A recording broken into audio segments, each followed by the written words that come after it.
My name is Denise Johnson, and I'm from Clear Lake, California. My son Gregory Johnson Jr. was a student at San Jose State University for 2.5 years. He was an honor student upon graduating from high school in Clear Lake, California. He majored in kinesiology at San Jose State. He was making A's and B's. He had an AA in political science. He was a certified personal trainer and a power weightlifter at downtown Bally's in San Jose, California.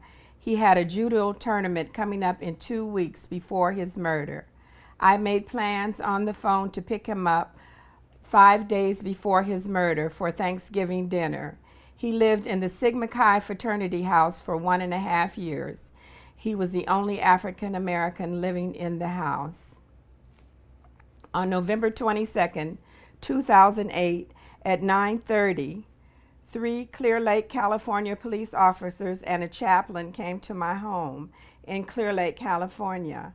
Officer Stuhler told me my son committed suicide by hanging at 2:45 that afternoon, 7 hours earlier, in the basement of the Sigma Chi fraternity house at San Jose State University. I collapsed on the floor. My husband started screaming. The officer gave me his card with the Santa Clara County Coroner's Office number. I called his roommate first. I asked him what happened. He told me he found my son in a seated position with his bottom an inch from the ground, and his legs were out in front of him. And he was hanging from a pipe in the basement, 5 feet 10 inches high. My son was 6'4" and over 210 pounds. He said he had an extension cord wrapped around his neck. He said he cut him down and sat him in a chair. I called the coroner. I spoke with investigator Claudine. She told me I could not identify the body. He was already identified by his frat brothers. I made an appointment to come to the office Monday, November 24th, hoping to see his body.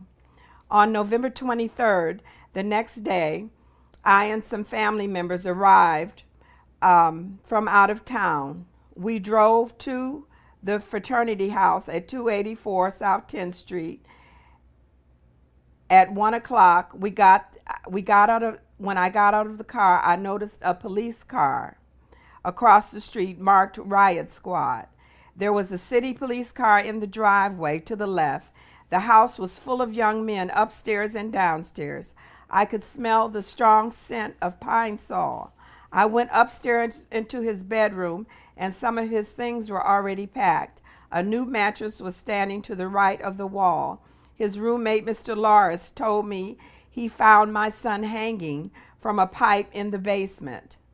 We went into the basement, and he described how he found my son. The autopsy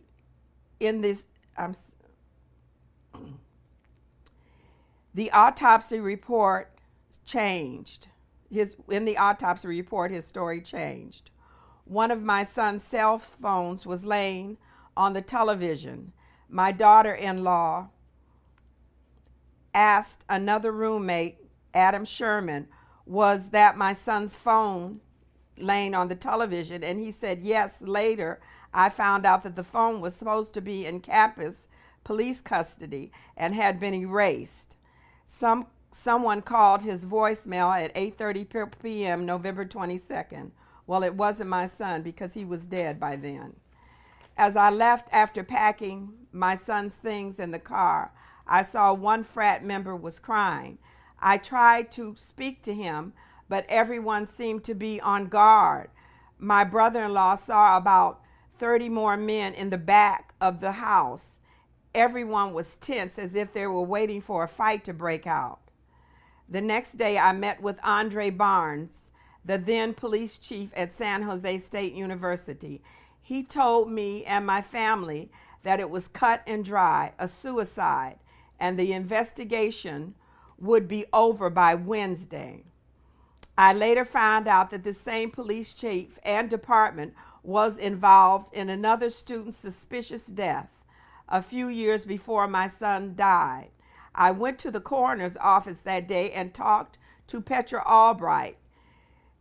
She told me my son leaned into a rope and died. She was the investigator on my son's case from the coroner's office.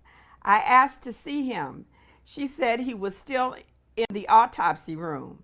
I asked to see a picture of my son. She went into the back and came out with a black and white photograph on a piece of paper, on a Xerox piece of paper. I could see there were no marks even then on his neck. I called the coroner's office when I got home and I asked for help. I asked for an inquest. I asked Petra Albright laughed and said they hadn't had one of those in 10 years. She was really telling me that there would be no justice for my son. I raised money through my church and my eldest son to bring my son's body home. He came home to Jones Funeral Home in Clear Lake on December 3rd, 2008. After 13 days, I went to the funeral home with a camera and a camcorder. I took pictures of his body, the back of his head and neck area. He had no marks or no bruises on his neck, nothing but shaving bumps. When I looked at the back of my son's head, I saw a 6-inch long crack on the back of his head. I remember seeing white matter in his hair. I asked the funeral home attendant, what was that? He said, I think it was from the autopsy. My husband said, take a picture of it. Don't leave anything out.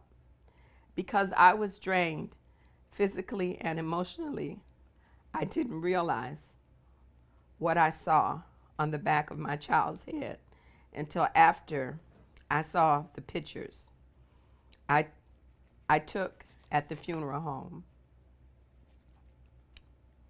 The business office director, Stephanie, later told me something was wrong with the death certificate.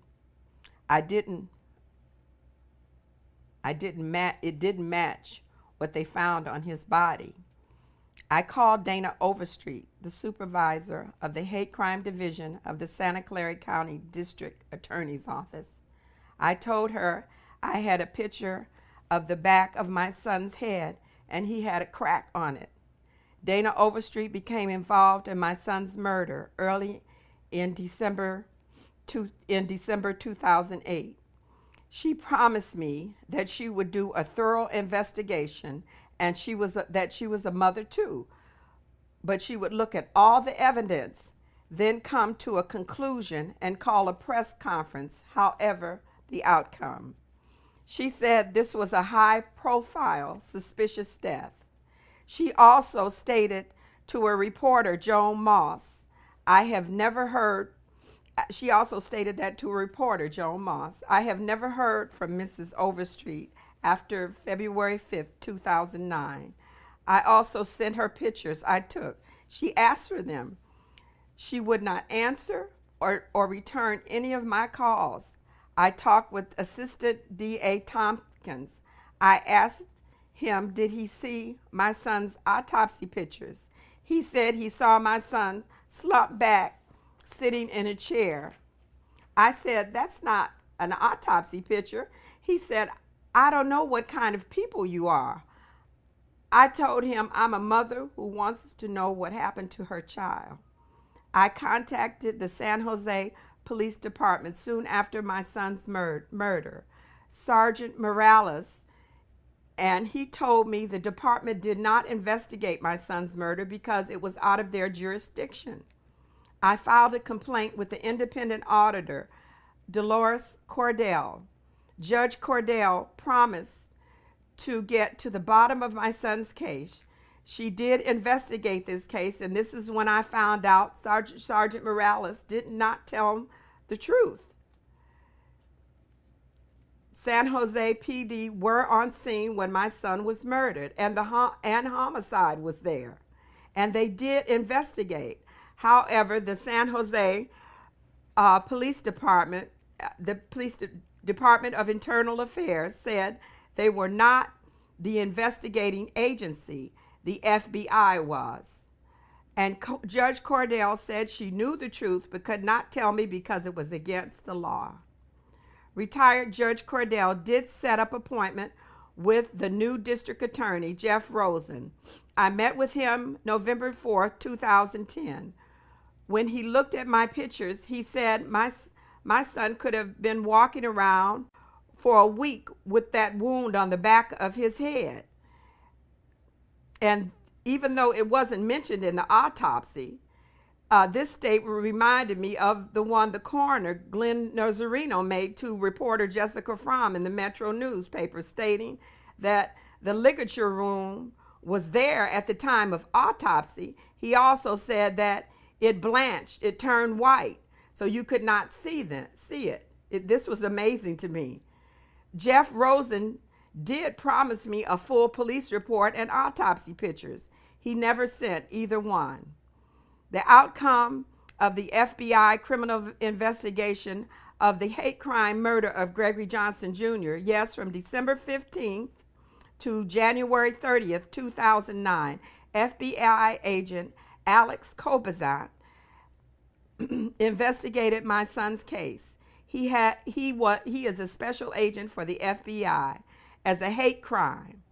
He asked me when I first called him, when I found out the FBI was involved in December 2008, he asked me, why would someone conspire against my son in this case, i.e. the coroner, the police department? I said, I don't know. Agent Kobazant asked me to send the pictures I took at the funeral home, which I did. Agent Kobazant told me that this was not a hate crime. If this was not a hate crime, the case would go no further than the Campbell office. If they found that it was a hate crime, they would go through the case first in Campbell, California, and do a thorough investigation. On July 30th, 2009, Agent Kobazant told me the case was sent all the way to Washington, D.C., to Eric Holder's office, and the office would do nothing. He told me he tried. I was near hysteria. He told me he did all he could do. On May 29, 2009, I filed a FOIA. I got a response July 2011 that was stating whole sections were exempted from the FOIA. The first reason was because his case was a matter of national security. I got 10 pages of a 300-page report. These were phone correspondence and letters to various agencies informing them that the FBI was doing a hate crime criminal investigation and requesting reports as of September 19th, as of September 19th, 2012. I still have no complete police report or autopsy pictures. Almost 5 years after my son was murdered, since my son's murder, the president of the university, John Whitmore, who refused my phone calls, retired after 2 years, 8 months after my son's murder. He now works in Idaho as the CEO of the ACT test scores. Campus police chief Andre Barnes was retired 6 months after the murder. He works as a police chief of San Francisco City College. People began to disappear just like they wanted my son's story to disappear under the guise of suicide. My son was a victim made to be a criminal who took his own life. Suicide never happened. He was murdered. Thank you. My son, Gregory Johnson, he was a wonderful young man. He always loved school from the time he was very small. He began to preach at 10 years of age.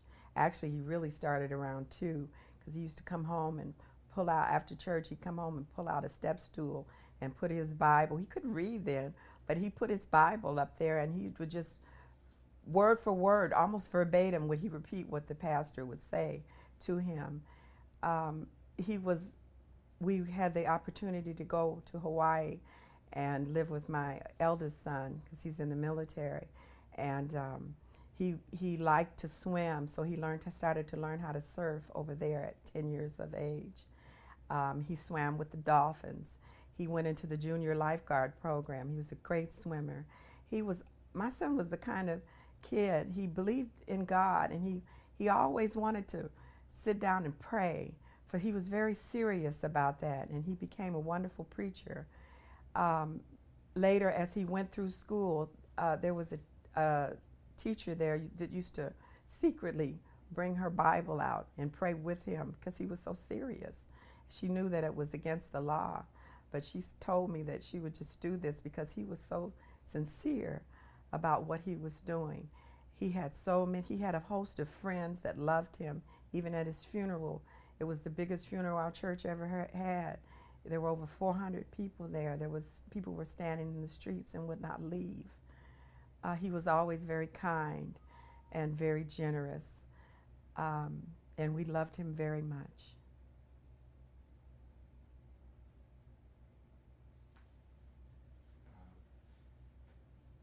Tell me about your son's plans, dreams prior to this happening. Was there any indication of him being despondent, upset about anything at all that you could think of that would indicate that he might take his own life? No, my son never had any intention or any inclination to take his own life. He had everything to live for. He was so excited about going to college. I have him on film, just excited that he was going to San Jose State University. He was a personal trainer at Bolly's. He excelled in everything that he did. He was a kinesiology major, and that's the study of the anatomy and physiology of the body, and he was making A's and B's. My son never had problem with depression or anything that would indicate anything that he would ever. First of all, he knew something like this would kill me. He knew that. He knew. And I know I'm only here by God's grace, that he just had everything to live for. He was doing exceptionally well in school. He had a judo tournament he was looking for. It was Thanksgiving time. Gosh, he loved to eat. He'd pile food on a mile high. And there was nothing that would ever make him harm himself. He was hopeful. I taught him that he could be anything that he wanted to be in this world. All he had to do was work for it, and that's what he was doing. He was working his way through college. He was doing an excellent job, and he was excelling at what he was doing. Did the police, the university, the coroner ask you any of these questions I've just asked? No, sir. They never asked you whether he could possibly be the type to commit suicide? No, sir. You need to say that as a soundbite. No, sir. No one, the police department, the campus police, the coroner's office, no one in authority ever asked me, was my son ever the type that would commit suicide? They assumed to me, they made the suicide verdict from the first time that we went to see Chief Barnes. He said that it was cut and dry. He told my son and a bunch of my family members it was cut and dry, that it was a suicide, and the investigation would be over 2 days later.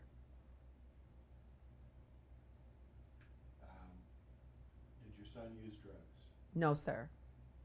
You need to remember. Oh, my son did not use drugs. My son would go out, from what I understand, this was later because he would never tell me. He would go out and party because he was a young man then, and he'd have a few cocktails. But my son did not use drugs, no, sir. Did they do toxicology? They did do toxicology, and they found that like 2 teaspoons of alcohol in his system. No drugs? No drugs, So no. it's confirmed that he was not. No. Wasn't just that he told mom and dad he didn't use drugs. He didn't. He did. Tell me about your son joining the fraternity. When he told me I would talk to him, and he told me that he was joining this fraternity, his roommate in Joe West dorms was a member of Sigma Chi, and he had moved out of the dorms and moved into the fraternity house. He told me that it would be a good thing, that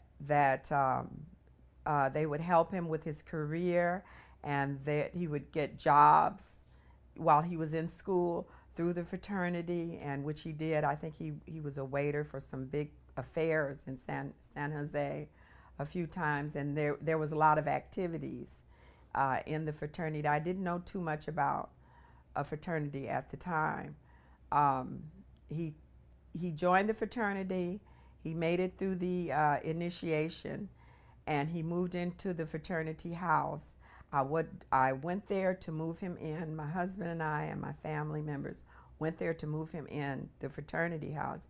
I did not like the fraternity house. I did not want him to stay there, and I told him that because it wasn't too clean or anything, and I just got a bad feeling. Yeah. Did he ever express any concerns about the fraternity after he joined?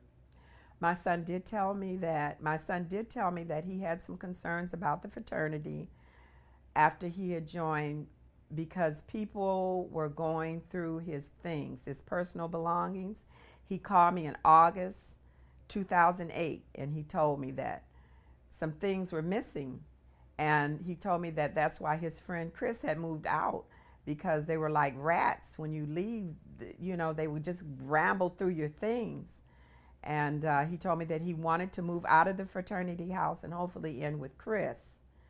And that was in August 2008. And that was the only time he told me that anything was amiss. He never said anything after that. I did see him 2 weeks before he was killed, and we went to the fraternity house. We used to go almost every month until I got sick. At one time, I'm diabetic, and I got very sick. And we went, and I didn't see him for a few months. But we went to the fraternity house, and we would take him a little money, what we had. We didn't have a lot, but we took him grocery shopping for the whole house one time, and he was fine. The 2 weeks before then, he was fine. He looked good. He looked the best he had ever looked. He had gained so much weight because he was 20 then. He was growing into manhood, and he really had grown up just before my eyes. I just noticed how wonderful he looked. And he was happy. He was getting ready to go to a party. It was Halloween night, and he said, "Mom, I got to go." So we gave him the money. He just wanted to go for us to give him some money, and then he wanted for us to go. So, he was doing wonderfully. He was a normal, happy young man. Gave me that hat. He had a lot of girlfriends. He was very handsome, attractive young man. And he took personal pride in his appearance. Yeah, 'cause he didn't want me to wear the old hat. When I went to school, he took it off my head and gave me his hat. But that don't wear that. Yeah. So he was fine. Wasn't nothing wrong with him.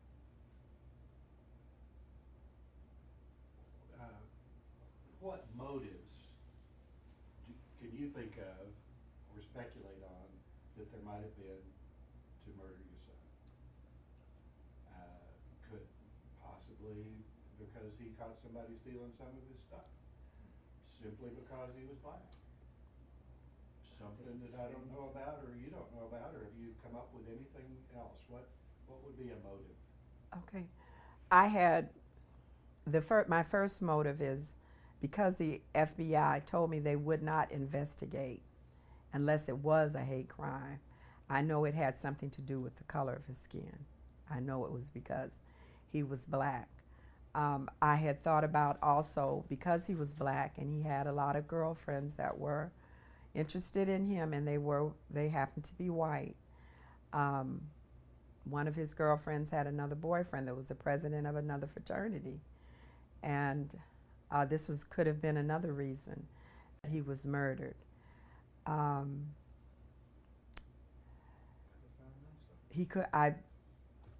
We did think that maybe he found out something that he wasn't supposed to know or witnessed. There was a party that night when he got home from work. He closed up Bolly's, and there was a party that night in the fraternity house when he got there. The house was full of young men and women. The sister sorority was there, and maybe something happened during that time, and they knew that he wouldn't keep it quiet because he was honorable. He was not a liar. He was honorable. He would I taught him to tell the truth, and if he saw something, he'd tell it. What was the sorority? You know? I think Delta. Sigma Chi? No, Delta that's a Gamma? fraternity. Delta Gamma. Delta Gamma. Was one of the girlfriends he had a Delta Gamma? Yes. The one who had Yes. the Her. boy who was the president of another fraternity? Yes. Uh, They were that's in the pieces of the report. I got pieces of a report from the campus, 63 pages. The report was 300 pages long. All I got was pieces of it. You could see where you can't even hardly read it because it jumps and it's redacted. And it says that he told me about her. I know her name, and her boyfriend, I know his name, was a president of another fraternity, and they were kind of at odds about this young woman, this young girl. They mentioned in the autopsy that it was he had another girlfriend, but he had already broken up with her, and they said that she was there the day of. She had lunch with him the day of his murder, and the autopsy said he had no food in his stomach. And I know he's not going anywhere and not eat. Okay, I know that. And she said in the police report, the campus police report, the pieces that they gave me, that she hadn't seen him since Thursday. And he died on Saturday. She didn't see him Saturday. She hadn't seen him since Thursday.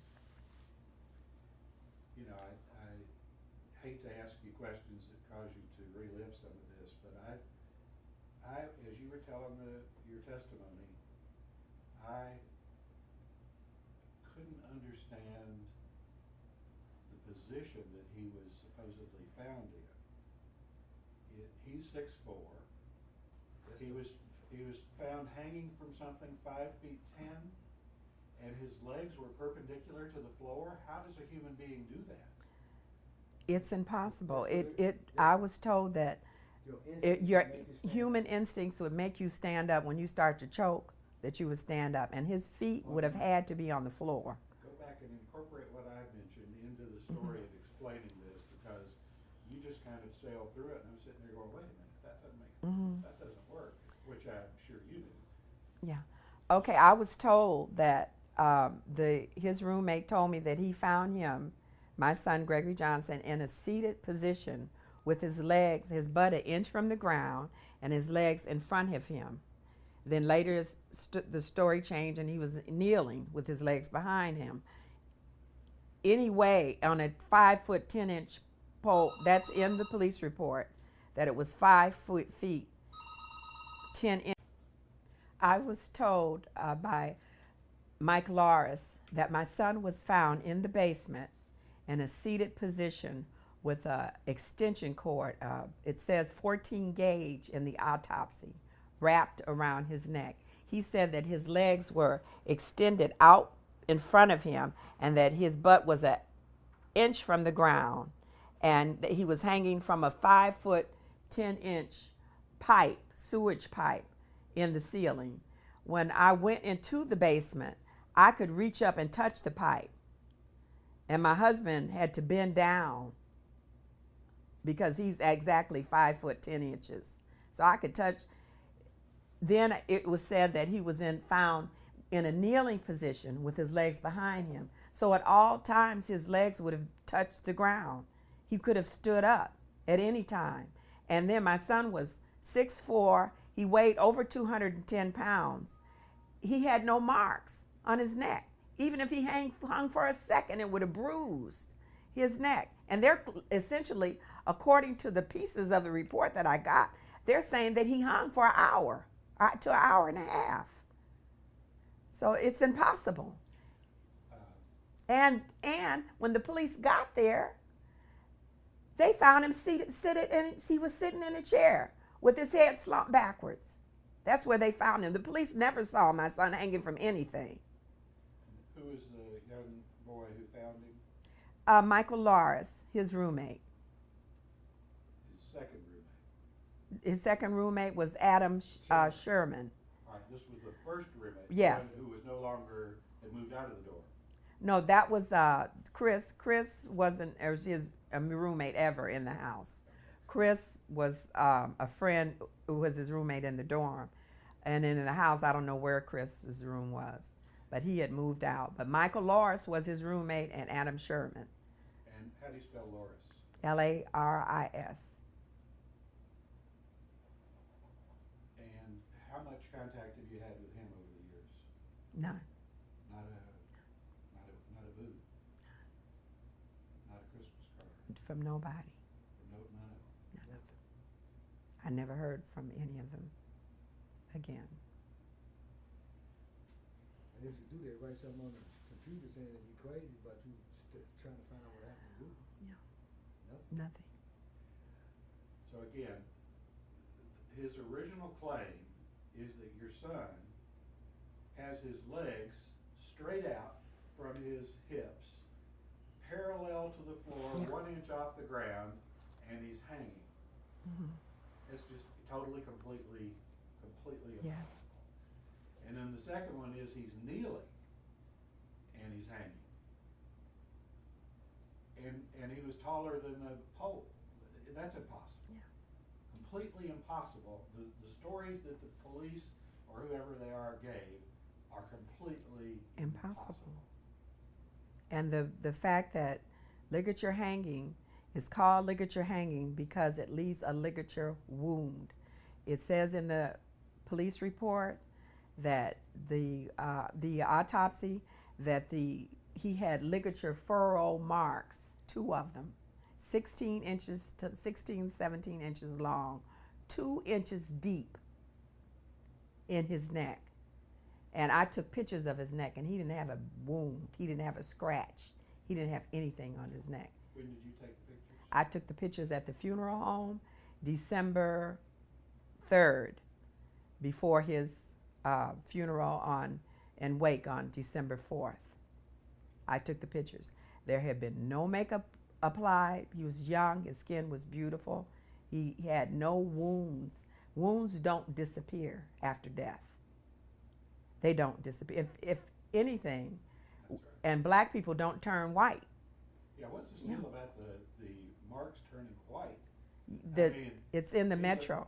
Your Yes. son is black, and they're saying that they didn't show up because they turned They white. turned white. He said they blanched and turned white, that they were there at the time of autopsy and they blanched and turned white. That's what the coroner said.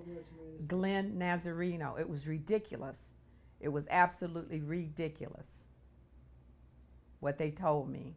And Petra Albright, when I got to the coroner's office, told me she knew there were no wounds there.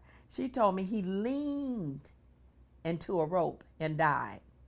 Yeah, with his knees like this. And he just leaned into the rope. That's how she did at the coroner's office. I just looked at it. It's just That's what she said. Sure it's did. just so utterly ridiculous that it's impossible. You guys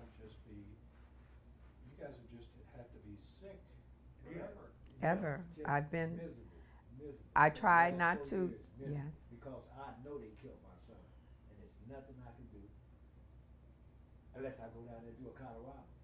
And you don't want to do that. It's nothing you can do. It's nothing you can do. It's miserable. It's miserable. And just like I tell my wife all the time, I tell her, I say, if it wasn't for you taking those pictures, it's been over a long time ago, and they would never get around those pictures. Pictures do not lie. They'll never get around those pictures. And they cracked him in the back of the head and killed him. And that's what did it. You have no closure.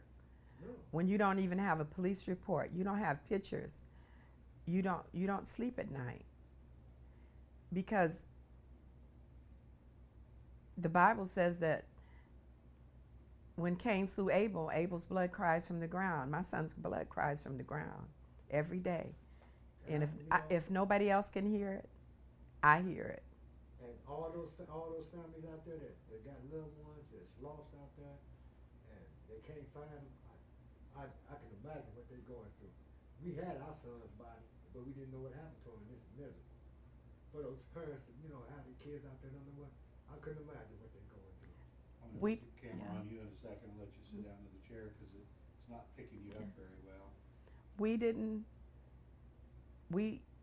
I didn't finish high school, and my children have been my hope. That's all I have. So, and I have other children, yes, I know that. And I think about them all the time. But I don't think about them every day. And there's not a minute that goes by that I don't remember Gregory Johnson Jr. And that I was told in this country, if you send your children to school and they excel, if they go to university, it was a miracle for him to be a young black man just in a university. That's just a miracle in itself. Because a lot of young black men die in the streets. Well, he was trying to do what was right. And I was told in this country, that's all you had to do, and things would be okay. But it didn't turn out that way. I sent him to San Jose State University, well and happy and strong and brilliant young man. And they sent me back with a fictitious story and a coffin. That's what he came back in. Denise, some Sigma Chi's have to know what happened. Yes. The alumni knows what happened. They called out the alumni before they called me. That's what I didn't You get. need to say that as a soundbite. The Sigma Chi's know what happened. The Sigma Chi's know the truth about what happened. They called out the alumni Sigma Chi's before they even told me that he was murdered. The alumni, several of the alumni were on scene. They took down the crime scene tape. They helped clean up the house. They were there. They know the truth about what happened. They're supposed to be the fraternity of justice. That's their claim, to be the fraternity of justice. Did they call the alumni before they called the police? No, the police were there.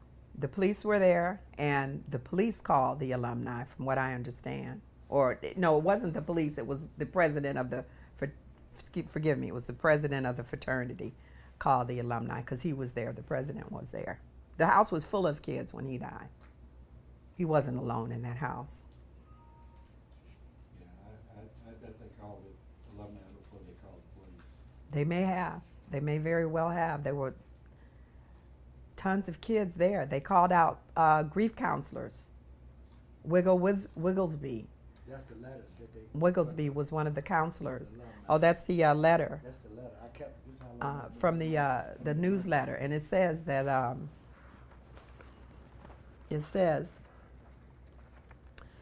note dated November 23rd, 2008, from Brother Mark Galbo, past Grand Prior and current chapter advisor, Santa Clara, and L.C. Merced on Saturday afternoon.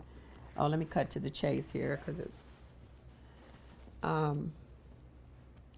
I was notified. Oh, yes, it was. They did know. Well, I was notified an hour before the incident by several, after the incident, hour after the incident, by several brothers, by Grand Prior Jeff Twibble, and by alumni, that they were in the area telling me that several police around the house had taped off the house and asked me to assist.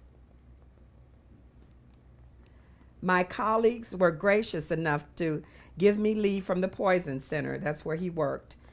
It took another hour to get to San Jose. Brothers, pledges, girlfriends were all in a meeting room across the street in the dorms. One of the university crisis counselors was there. This was before I was notified. All this had went on. Let me ask you, what's the name of the young lady that Delta Gamma he was dating? Brittany Treadway. And you heard from her? No. No, my daughter-in-law called her on several occasions, and she would not return the phone calls. Yeah. Have you had the funds to where you could hire a private investigator to work on this for you? No, I sent Dr. Posey in California, I sent him $1,000 to look at the pictures. I had raised that through the community. I live in a really economically depressed area in California, in Lake County, Clear Lake, California, and we raised that money, and I looked him up. He was a pathologist, so I could get a second autopsy done, and he agreed to look at the pictures first to see whether or not it was worth doing. His forensic analyst, her name was Susanna, told me that it was blunt force trauma to the back of his head. It was taking so long for Dr. Posey. It took like over a month for him to get back to me. And she said he was out of town. That's why. And she said that it was blunt force trauma to the back of his head. I had gotten in contact with Beck Law Firm. He contacted the lawyer, Sue Beck Law Firm. And then in between that, her telling me it was blunt force trauma, him talking with the law firm, and then him getting back to me, the whole story changed. He told me that he had committed suicide, and that was the end of it. And I asked him, was he crazy? And he told me, he said, well, I just can't go through this, because I was screaming and hollering on the phone. I was like, what are you talking about? I just talked to your analyst. Didn't you see the crack on the back of his head? And from what I understand, somebody got to him and paid him off, no doubt. I never got anything from him. All I have is, I do have the contract where I signed and paid the $1,000. He kept my money. He wouldn't give that back, Did you sue the fraternity? No, I sent them a letter with intent to sue them, and I got no response. I had an attorney. I've had a couple of people working on this. John Burris, for one, and he's well known in California. He wanted $3,000 from me to have a pathologist to look at his body. Well, I was trying to raise the money to get him home. I didn't have $3,000. So it's been a money issue from all along. And what little money I did have has been taken. I paid a guy, Nathaniel White, former NAACP, and he's an advocate for civil rights. And he was supposed to file a lawsuit, and he just took my money. I had Herb Gura, he's a paralegal, and he was going to file a lawsuit. He filed the FOIA for me. The FBI called him. After that, he wasn't willing to do anything. So I don't know what they told him, but he told me the FBI called him. His name is Herb Gura. I was going to leave some paperwork, the FOIA that I filed, and where it says that it's a matter of national security, why I can't have this information with you. In fact, all of this information I was going to leave with you. So who says it's a matter of national security that they won't provide the information? This is what the FBI sent me, and they exempted. This is an explanation of exemptions, and these were all of the explanations of the exempted.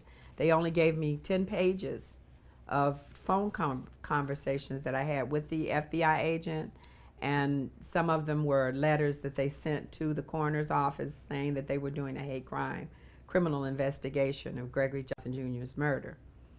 And this B1 says, on these exemptions, it says, A, specifically authorized under criteria established by an executive order to be kept secret in the interest of national defense or foreign policy are in fact properly classified in such executive order. That was the first reason I couldn't have. It says, and that related solely to internal personnel rules and practices of an agency. It gives me just a whole list of. Whole list of reasons, but that was the first one? That was the first one. It's a matter of national security. A matter of national security. That a mother can't have, and father can't have information about the murder of their child. Unacceptable. What was the name of the boy who was the president of the other fraternity? Michael Henderson. What fraternity was that? I don't know the fraternity. I don't know. I do not know the fraternity. I do remember his name, but I don't remember. I think in those pieces that I did get, it didn't mention the fraternity. Remember all the stuff that you remember in the last 4 years. Yeah. You remember everybody's name. It's like it's embedded into your brain. Yeah. All the stuff they done did to us. What's horrible is that there are people out there who know. To know. A lot of people. This wasn't any secret in a house filled with people. There are people, if you go on that university, some people went down there on my behalf. Some activists out of San Francisco went down there and talked with some teachers and the BSU down there. And the word was out. If anybody said, they better not say anything. Nothing better not be said about the murder of Gregory Johnson Jr. And that came from his teachers. Dr. Butler was one of his teachers. And there was another one. I'd have to look him up. I don't remember his name. He was the president of the African American Studies. Yeah, I forget his name too. And he said the same thing. It was hushed up. He did mention that kids were very upset. And that's mentioned in the article, too. Because, it did hit CNN eye reports. It didn't hit mainstream CNN, but it did go to CNN eye reports. And it was mentioned that the campus vibe, or the vibes on the campus at that time, that was in this article, California lynching, that the vibe was very thick with racial overtones. So they were trying to keep this campus from exploding. And I guess that's what they were trying to do. What percentage of the attendants at San Jose State were minority? Out of 30-some-odd thousand, 200 are African Americans. Like 0.0000 Point something zero. or The other? population in San Jose, period, the city, the African American presence is 1%. 1%.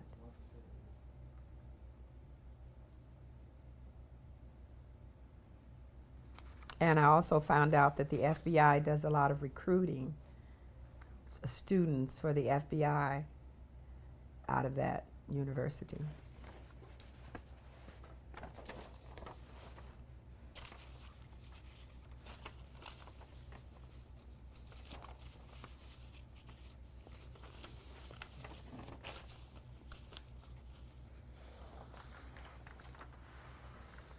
This is like a movie, like a bad movie, like a tragic movie.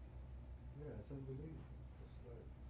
It's like, I've been told that comparable to, now my mind is going, the young man that was killed back in the 50s, Emmett Till, you know, on a vacation. And my son called me one day and he told me, he said, Mom, I'm having the time of my life.